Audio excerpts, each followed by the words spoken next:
Hello les gars, j'espère que ça va bien. Aujourd'hui je suis ravie de vous retrouver avec une recette et ça faisait très longtemps que je ne vous en avais pas proposé.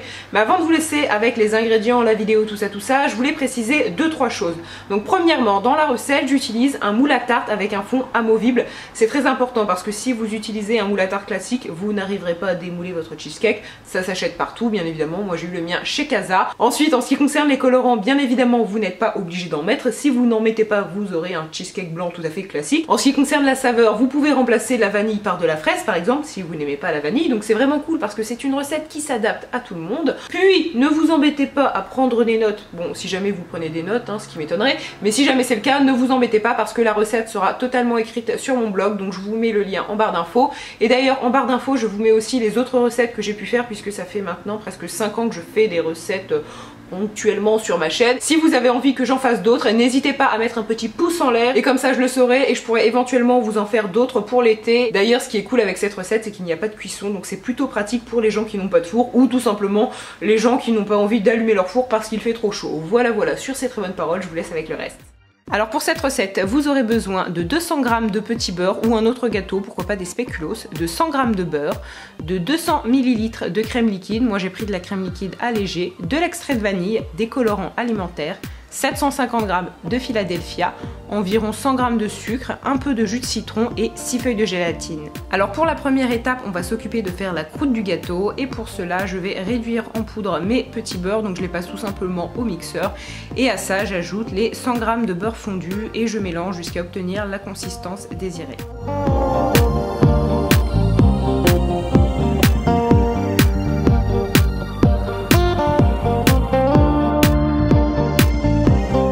Une fois que c'est bon, je mets cette préparation sur le fond de mon moule à tarte et surtout, je n'hésite pas à bien tasser pour avoir une surface bien lisse et bien plane.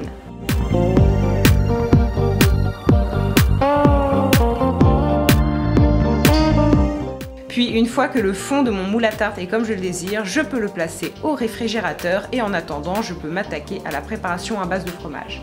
Et justement pour la préparation du gâteau, dans un saladier, je mets les 750 g de fromage Philadelphia. Ensuite j'ajoute à ça la crème liquide que j'ai fait chauffer au préalable puisque j'y ai mis ma gélatine que j'avais fait ramollir dans de l'eau froide. J'ajoute les 100 g de sucre, l'extrait de vanille liquide, un petit peu de jus de citron et je mélange. Alors il est très important de mélanger pendant plusieurs minutes pour avoir un appareil bien lisse et bien homogène. Et si jamais vous avez la flemme, en fait c'est beaucoup plus rapide de le faire au blender.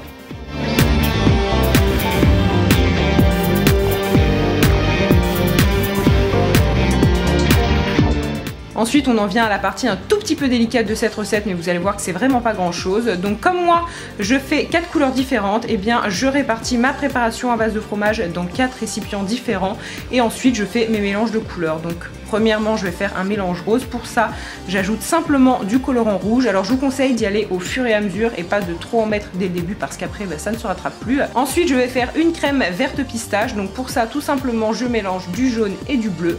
Ensuite, je vais faire une préparation jaune et pour finir, une préparation violette. En ce qui concerne les dosages de gouttes de colorant, je ne vous les indique pas parce que ça dépend vraiment des marques. Mais dans tous les cas, moi, sur mes colorants Vainé, à l'intérieur, c'est indiqué, il y a un petit tableau, c'est très bien expliqué et il n'y a vraiment pas moyen de se tromper.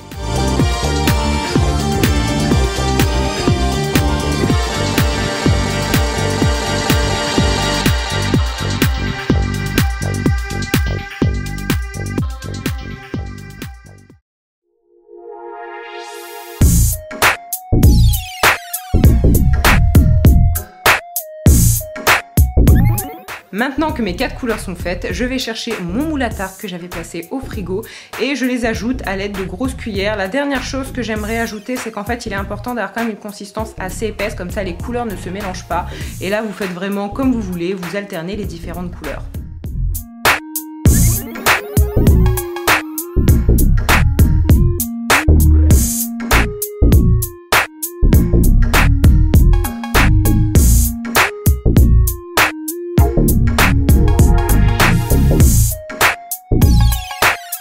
Une fois que l'assemblage est fini, vous avez 2 possibilités. Soit vous voulez garder une surface un petit peu gondolée comme moi, soit vous souhaitez quelque chose d'un peu plus lisse et dans ce cas, vous n'hésitez pas à aplatir un petit peu la surface à l'aide d'un couteau et ensuite vous placez le tout 3 heures au frigo.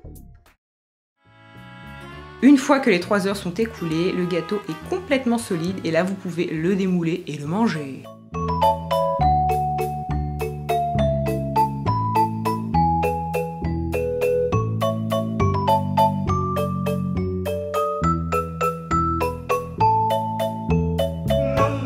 Sur ces bonnes paroles, j'espère que la recette vous a plu. Moi je vous embrasse et je vous dis à jeudi. Bye!